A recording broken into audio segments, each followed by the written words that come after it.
Good morning everyone, সবাই কেমন আছো? আশা করি ভালো আছো। আমিও ভালো আছি। পুতুল দেব ব্লগে নতুন একটা ভিডিওতে তোমাদের অনেক অনেক স্বাগতম। এই দেখো, আজকে মা লক্ষ্মীকে একদম লাল টুকটুকে বানিয়ে দিয়েছি।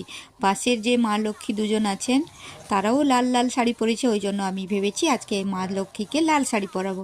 যেরকম ভাবা তেমনি কাজ। একটা ব্লাউজের পিস ছিল, ওটাকে কেটে কুটে রেডি করে চলে এসেছি মা লক্ষ্মীকে লাল শাড়ি পরাবো বলে।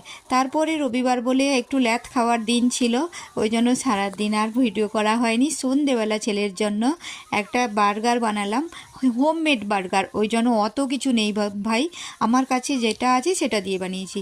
এখানে পাউরুটিগুলো সেঁকে নিয়েছি, হ্যাঁ মাঝে কেটে অর্ধেক অর্ধেক করে সেঁকে নিয়েছি।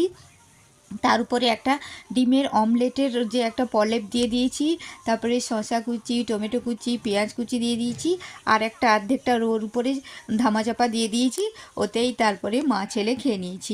এটাই হচ্ছে হোমমেড বার্গার। তবে খেতে খুব একটা খারাপ হয়নি, হ্যাঁ ভালো হয়নি ঠিক আছে, কিন্তু খারাপ হয়নি ভাই। এটা খাওয়ার জন্য যথেষ্ট পারফেক্ট। আর এটা সবচেয়ে বড় কথা হেলদি, কারণ এতে কোনো মশলা, কোনো রকম ভেজাল কিছুই নেই, সব একদম হোম, বাড়ির বাড়ির তৈরি সব জিনিসপত্র ছিল। তো ছেলে খেয়ে তো ভীষণ ভালো, বললো যে মাম্মা দারুণ। আর ছেলে যে বাইটটা নিচ্ছে বড় করে, হাঁটা যেন পুরো হাঁটাই ওতে ঢুকে যাবে, দারুণ।